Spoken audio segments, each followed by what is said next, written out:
तो मेरा अभिवादन स्वीकार कीजिए। सबसे पहले आपको चंद्रयान-3 मिशन की सफलता के लिए बधाई।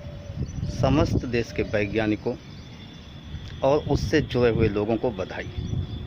अब मैं अपने मूल विषय पर आता हूँ। आप लोग उस शख्स के बारे में जानते होंगे जो ईडी का डायरेक्टर है। प्रधानमंत्री मोदी उसको कितना प्यार करते हैं। उसके हाथों में ऐसी क्या जादुई छड़ी है कि प्रधानमंत्री मोदी को यह नहीं दिखता कि उसके अलावा देश में कोई एक योग्य व्यक्ति भी है। क्या वो सबसे योग्य व्यक्ति है? ईडी का डायरेक्टर होने के काबिल केवल वही एक व्यक्ति है। चलो, सुप्रीम कोर्ट ने जब जजमेंट दिया तो रिक्वेस्ट करके इन्होंने टाइम कुछ बढ़ा लिया, लेकिन अब जो सुनने में आ रहा है कि उसी व्यक्ति के लिए एक नया पद सरकार बनाने जा रही है।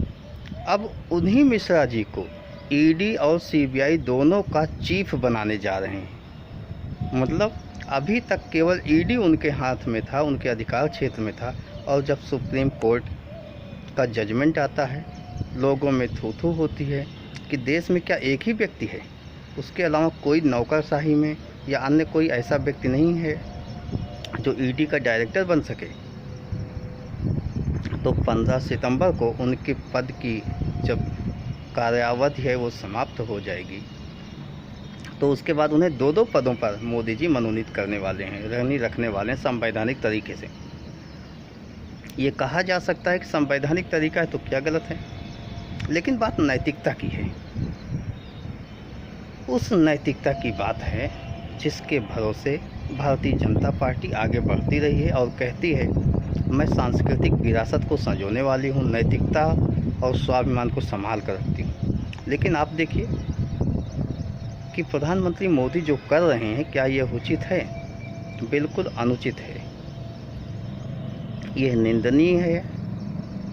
अगर ऐसा होता है तो यह माना जाएगा कि प्रधानमंत्री मोदी लोकतंत्र को कुचलने का काम करने वाले हैं और कुचलना चाहते हैं। भ्रष्टाचारियों पर नकेल कसना उनका दिखावा है, यह तो आप सभी लोग जान चुके हैं।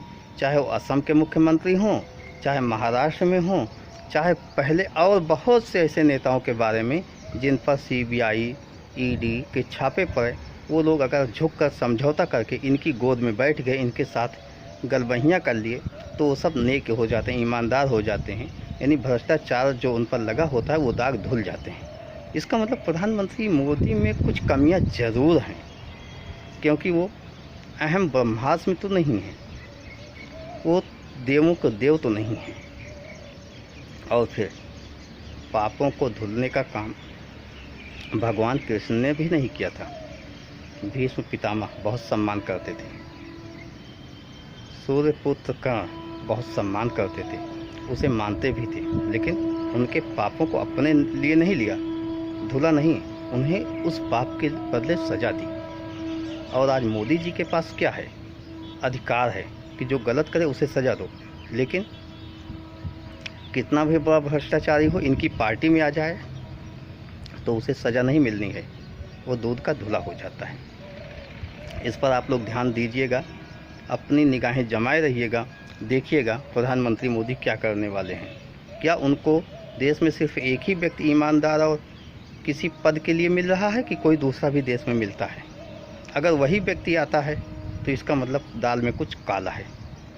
ध्यान दीजिएगा, लोकतंत्र को बचाइएगा। धन्यवाद। जय हिंद, जय भारत।